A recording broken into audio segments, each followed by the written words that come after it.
Hey everybody, welcome back, and I am going to share with you a new sticker that we are going to design together. And this one does include multiple layers and creating different shadows. So I've got a new color palette that I wanted to share.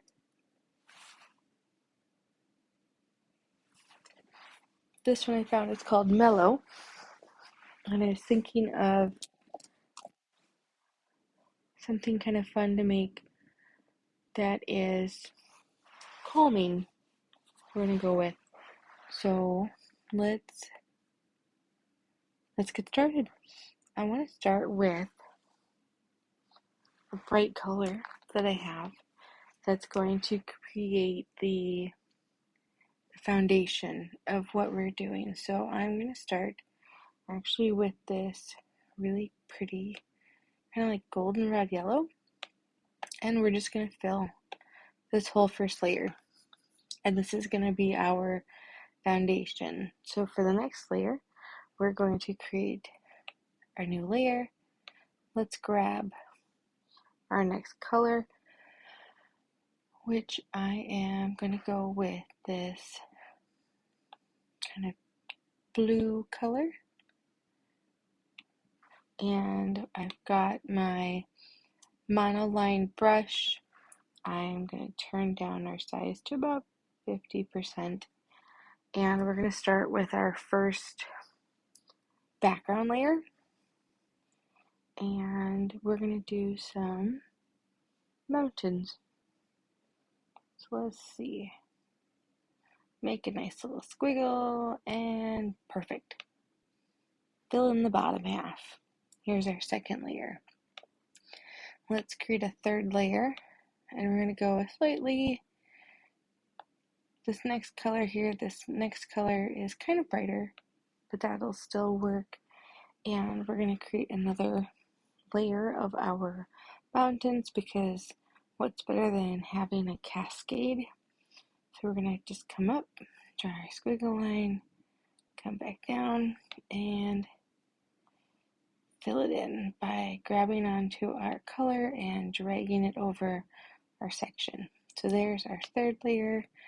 Let's go ahead and add a fourth layer, and this time we're going to go to this dark blue, the next one here, and then we're going to start over here, come up. No, I actually want to go higher. There's our third peak. Okay, let's do it again. Create a fifth layer, and let's go really dark here, because this is going to be coming into the beginning of the front of our picture. This one's going to kind of stay low. And fill in the bottom. Great. Let's do one more layer. And I want to go to, because this one is pretty dark already, so let's go to classic and make it even darker. And we're just going to come right here in the bottom. Okay. Now I do want to add, because this is like a sunset kind of look, we're going to add one more layer. And we're going to go to this kind of orange. And we're going to make a circle. Let's go right over here. So if you draw your circle, leave your pencil on your screen, you can edit shape, then you can get a perfect little circle, fill it in. Okay, so we have a total now of 7 layers, 6 of which we are going to be using for these next pieces. So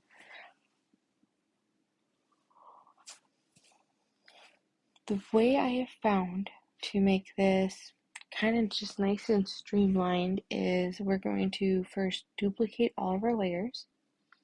So starting at the top, slide over and duplicate, slide over and duplicate all the way down, because we are going to need duplicates of all of our layers. other than our base layer. So we don't need to duplicate that one. Okay, let's go back up to the top. Layer 7. Choosing the bottom of layer 7, click on it so it's highlighted, click on it again, and click Alpha Lock. Go to our color palette and fill it in black all the way to the corner. Using the classic palette is easier to get to that true black. So now that we've got our Alpha Lock black on our color palette, let's go ahead and fill our layer. And then click on it one more time and remove the Alpha Lock. And we're going to repeat that for each of our duplicates. So go into the bottom of layer 6, click on it, Alpha Lock. We've already got black on our palette, so then fill layer. If you don't do the Alpha Lock, it's going to fill the whole thing. So then once you're done filling the layer, click on it again and uncheck Alpha Lock. Bottom of layer 5, click on it, click again, Alpha Lock, click again, fill layer, and turn off Alpha Lock. Layer 4, we're going to lock it, fill it, unlock it.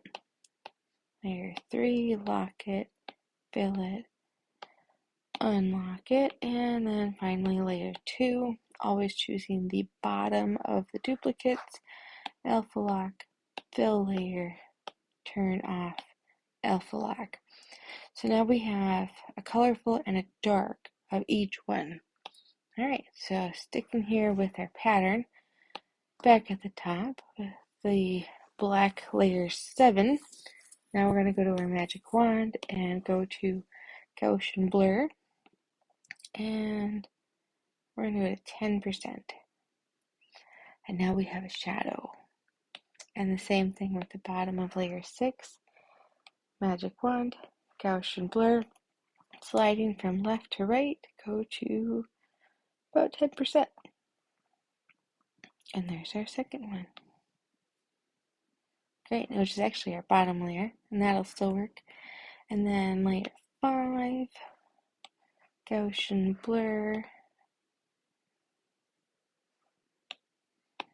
layer 4, magic wand, Gaussian blur.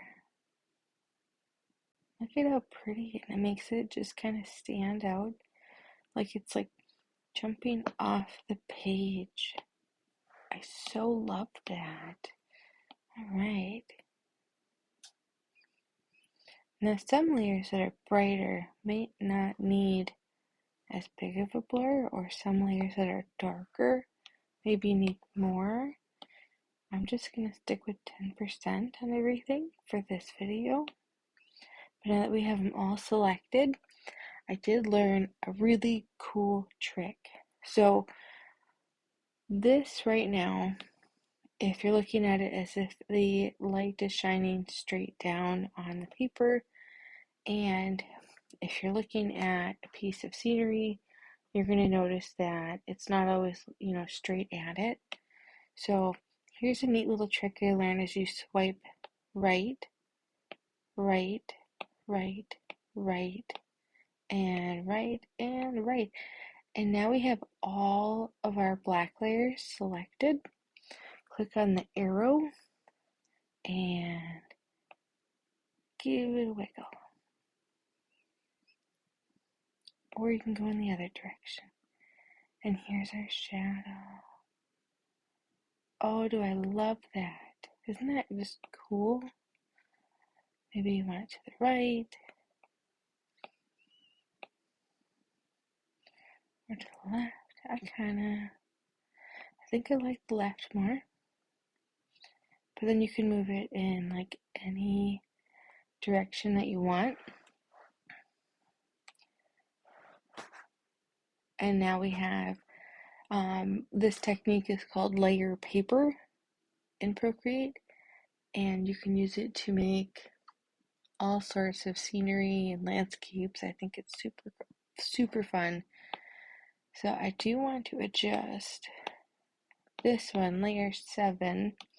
I'm going to go back to the Gaussian blur, and if I can actually just turn that down.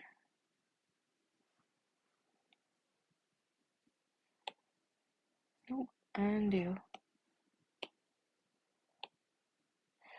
Alright, it's not going to let me. Sometimes you need to adjust ahead of time, but that's okay.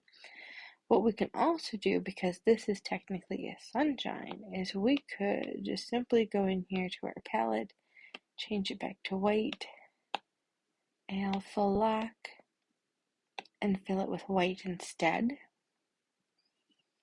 So that way then it gives it maybe a different type of depth. So that's an option. That's kind of neat actually. It's more like a solar eclipse. I like that. But then I was thinking we're going to turn this into a sticker. So now that I am satisfied with my layers as they are, I'm going to merge them down.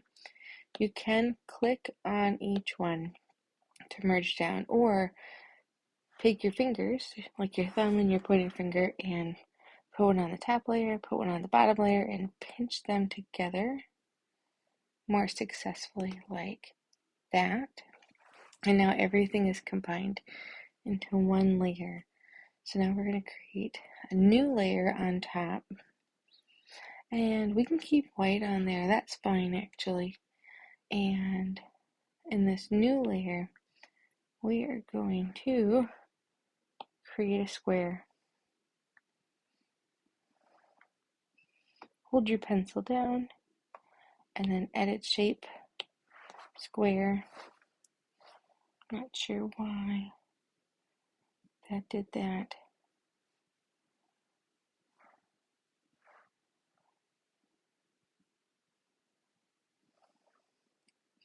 I'm actually going to undo this.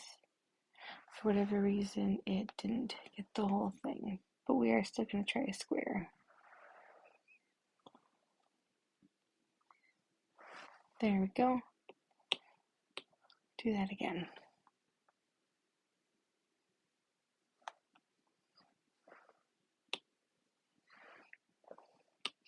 Okay, let's go ahead and adjust it. The nice thing is it doesn't have to be perfect, but let's go ahead then and fill in our square. And we're going to bring it to the bottom. Then our top layer with our image, we're going to click on it so it's selected, click on it again, and then click clipping mask. Turn off your background layer. And then here is our squared off image. I am going to just go ahead and merge them down. We're going to duplicate this, the bottom layer. We're going to just fill in white, but we are going to make sure we turn on the alpha lock, then fill layer, turn off the alpha lock, and we're going to give it the border that I've been practicing. And we are going to go to 12% with our magic wand on a Gaussian blur. Go to our squiggle S, we're going to do a color fill, just make it nice and solid, and 95%.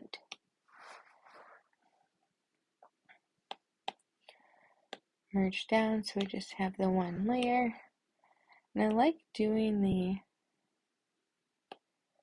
border that way by drawing the square, because then you get these nice rounded edges. And there it is.